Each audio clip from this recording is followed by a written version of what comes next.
Thank you for joining us at this hour when we have two very big reasons to celebrate. I'm Daniel Che here with the latest newscast. The second day of the Pope's visit to Korea began with a Holy Mass in Daejeon, with tens of thousands of Catholic faithfuls in attendance and a solemn and heartfelt meeting with families of the victims of April's ferry disaster. Our Park Ji-won starts us off. Pope Francis arrived at the Daejeon World Cup Stadium at around 10 a.m. As he entered the stadium with an open car parade, tens of thousands of Catholic faithfuls welcomed the pontiff, shouting, "Viva Papa, Viva Papa." It was the first Mass that the Holy Father celebrated with the Korean public. As Korean Catholics, heirs to a noble tradition, you're called to cherish this legacy and transmit it to future generations. This will demand of everyone a renewed conversion to the Word of God and a passionate concern for the poor, the needy, and the vulnerable in our midst. Dozens of Sewol ferry victims, family members, and surviving students also attended the Mass. Some of them, about 10 family members, privately spoke with the Pope ahead of the event. Some of them just finished a 38-day pilgrimage across the country, carrying a cross, which was delivered to the Pope. We told the Holy Father that about 300 souls are inside the cross and hope he remembers them during the Mass. The pontiff prayed for the Sewol ferry victims as he wrapped up the Mass of the Solemnity of Assumption of the Blessed Virgin Mary. We especially entrust to her all who lost their lives in the sinking of the Sewol ferry, as well as those who continue to be affected by this great national disaster. May this tragic event, which has brought all Koreans together in grief, confirm their commitment to work together in solidarity for the common good. Some 50,000 Catholics expressed their gratitude over attending the Holy Mass. As a Catholic, it is a great honor to be able to attend this Mass presided over by Pope Francis. I wish everyone in hardship right now can stand up with dreams in their heart through this opportunity. I truly wish this Mass could be an event of grace and healing to those in suffering.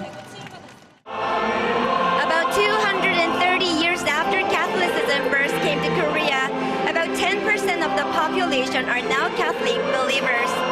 To those in suffering and in need in this country and in Asia, the Pope's words provide consolation and a lesson for reviving the humanity in all of us. Park Ji-won, ARIRANG News, Daejeon. And after the Mass of the Assumption of Mary at the Daejeon World Cup Stadium, Pope Francis traveled further northwest of the country to the city of Daejeon to meet with thousands of young people at the shrine of Seoul. We go over to our Kwon So-ah, who is at the site. So-ah, what's going on right now behind you?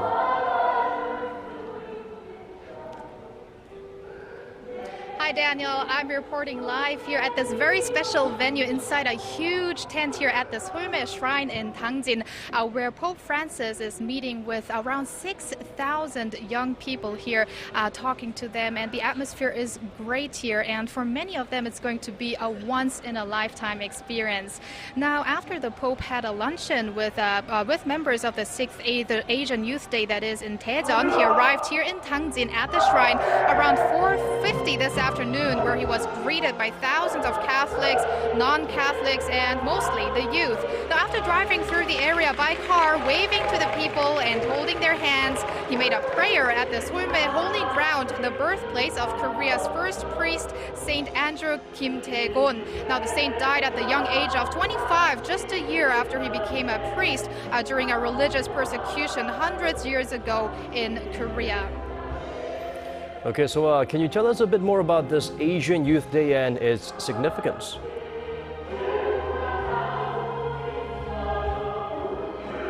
Well, Daniel, the 6th Asian Youth Day kicked off on Wednesday at the eve of Pope Francis' arrival here in Korea with members of 22 Asian countries. Altogether, around 6,000 members are participating. Now, this year's event is celebrated with the theme Asian Youth Wake Up, the glory of the martyrs shines on you. Now, prior to the 5-day event, the pontiff sent numerous messages to the youth, had phone calls with them, took selfies, and gave them encouragement with 3 keywords: go, do not be afraid, and serve, showing his great affection towards the young people.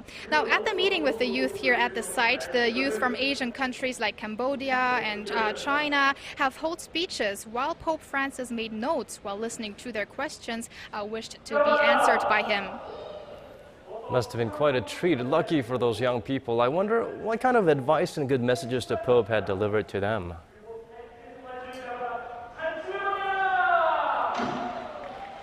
Well, I'm curious about that too. And actually, by around 7:30 p.m., a few members of the youth are going to hold a press briefing here at the press center in Seoul Shrine. So let's hear what they're going to have to say in around an hour from now. And after the event today here, Pope Francis will travel back to Seoul. Now, this has been Kwon So-ah reporting live at the Seoul Shrine in Daejeon. Thank you for that, Soa. Moving on, when he was elected in March 2013, Pope Francis was hailed as a humble man, and that's a trait that continues to stick with him. He's demonstrated a will to break from tradition and do things his way, resulting in a number of people first. Our Daejeon reports. He's the first person from the Americas and the first Jesuit to be elected Pope. But that's just a thumbnail sketch of the first that can be applied to Pope Francis. He washed and kissed the feet of a dozen inmates at a juvenile detention center in the first Holy Thursday ritual after being elected last year. 2 women were among the 12, which represented the first time a pope had included females in the rite. Francis is also the first pope to have taken a vow of poverty since the mid-19th century, and the pontiff is known for shunning the usual luxuries afforded to senior prelates, such as wearing velvet or regal fur.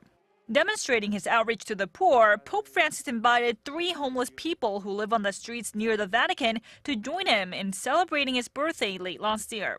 His gentle and open heart was on display again during an address to thousands of people at Vatican City last October, when a young boy not only climbed up and sat down in the Pope's chair, but also put his arms around the Pope's legs. The pontiff simply smiled and patted the young boy's head.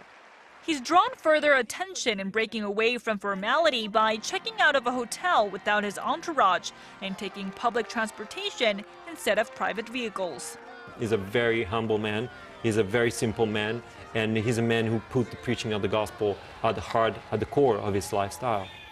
That will be reflected during his trip to Korea. Pope Francis has requested to be driven around in a compact car, and with the exception of the formal luncheons penciled into his schedule, he will be eating alongside employees at the embassy of the Holy See.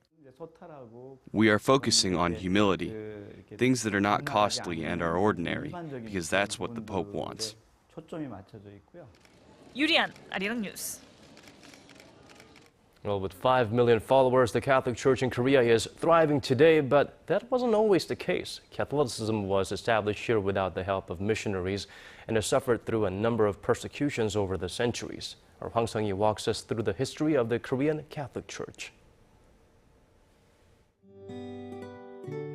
Catholicism in Korea dates back more than 200 years when a prominent scholar named Lee Byuk taught the Catholic doctrine with books from China. A distinct feature of the Catholic belief comes from diligent studies and prayers by lay people in their teens and 20s at the time, who were self-taught and did not receive any assistance from missionaries or priests. In 1784, Lee Byuk's fellow scholar Lee Seung-hoon traveled to Beijing to be baptized. That same year, the Korean Catholic Church started, with masses being held at homes.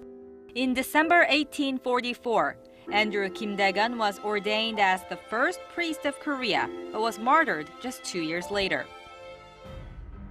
During the 19th century, the Korean Catholic Church faced mass persecutions and subsequent martyrdoms, including the Pyongyang persecution, where more than 10,000 people were martyred. The ruling class had a negative perception about early Catholic devotees because they thought the religion went against the Confucian norm of respecting elders and the king above anything else. Despite the hardships, the Catholic population in Korea exceeds 5 million today, accounting for 10% of the entire population. That number is expected to grow after Pope Francis' apostolic voyage to South Korea. Considering the Pope's popularity, we expect a spike in the number of Catholics in Korea, because one of the reasons for the Pope's popularity lies in his special care for the poor, as well as his personality. Many of the new Catholics will come from the lower class. 황성희, 아리랑 뉴스.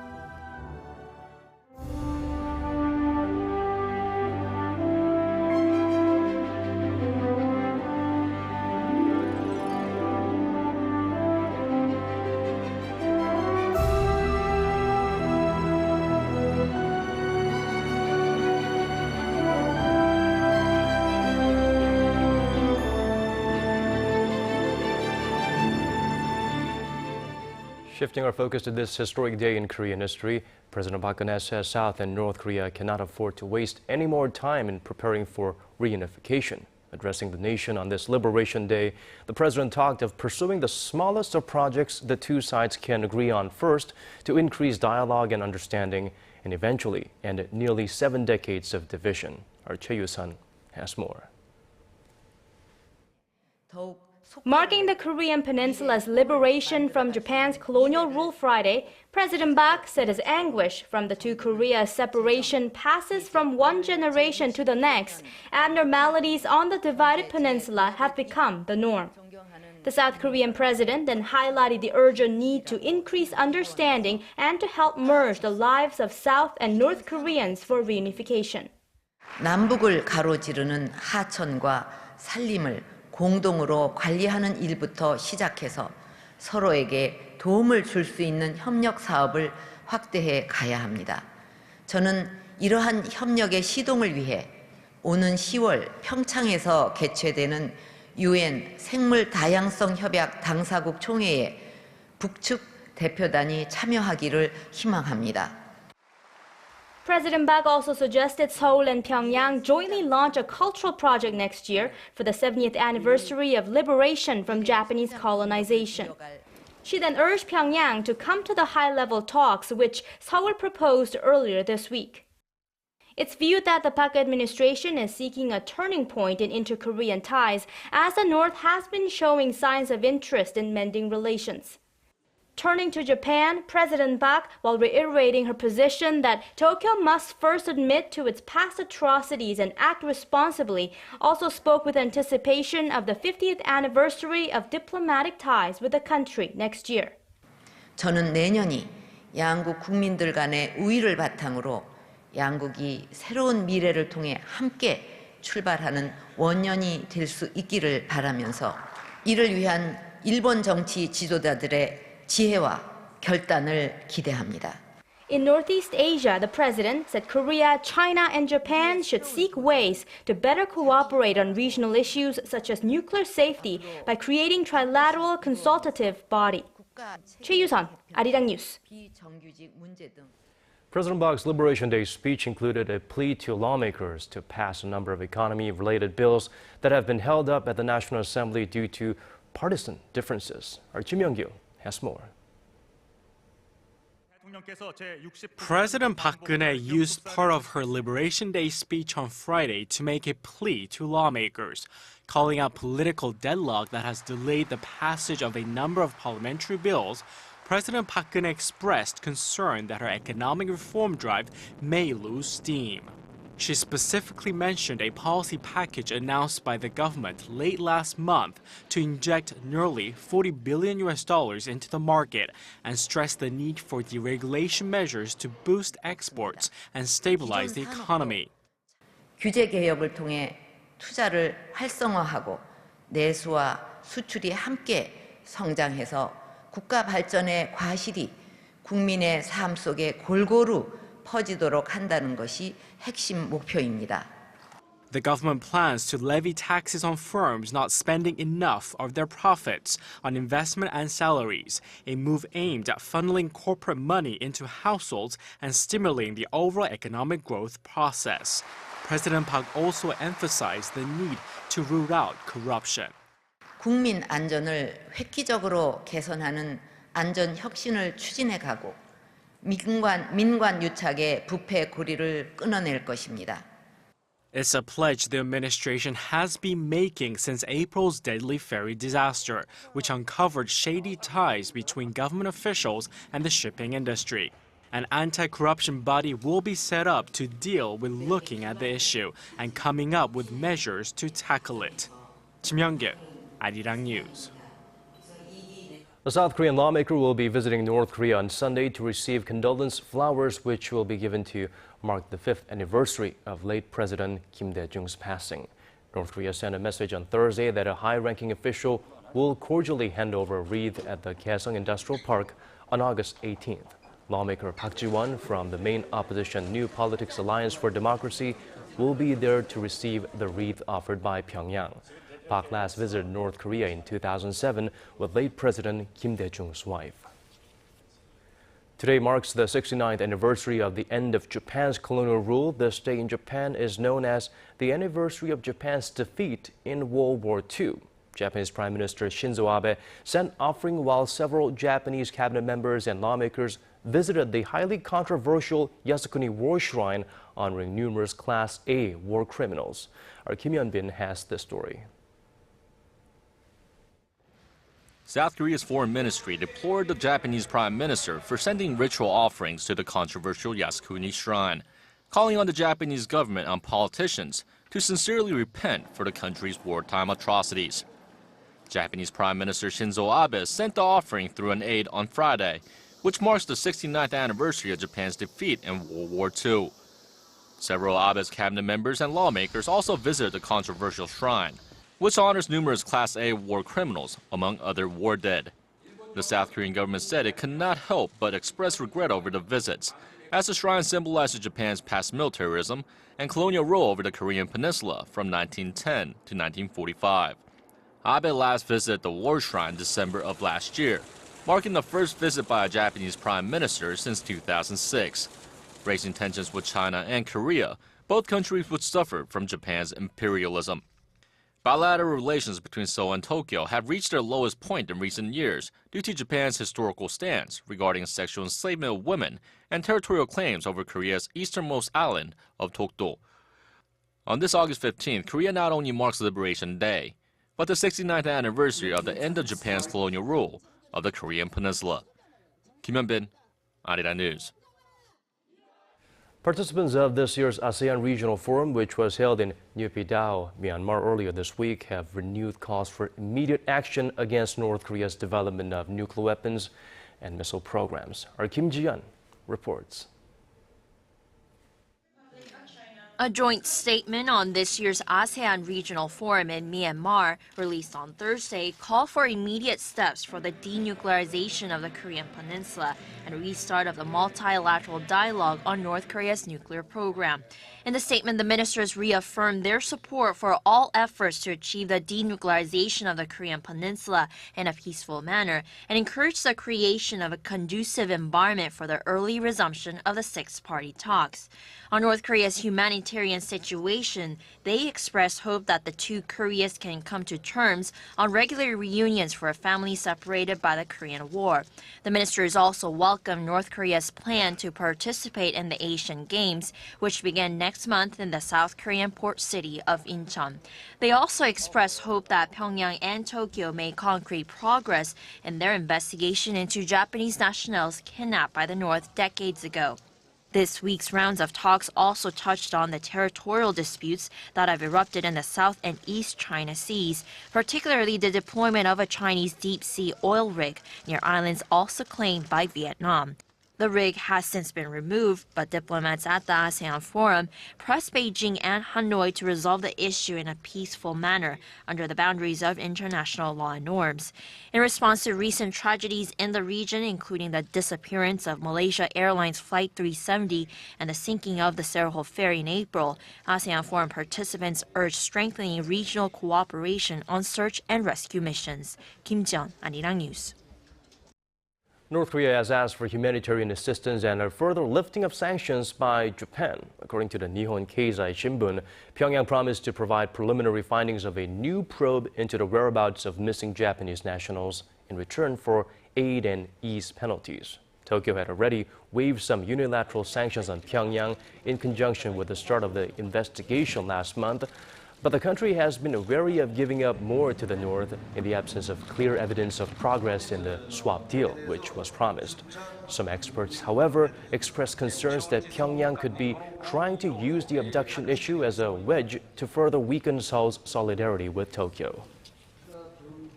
Well, these days, it's not a rare sight to spot large groups of Chinese visitors or tourists at popular tourist destinations in Korea.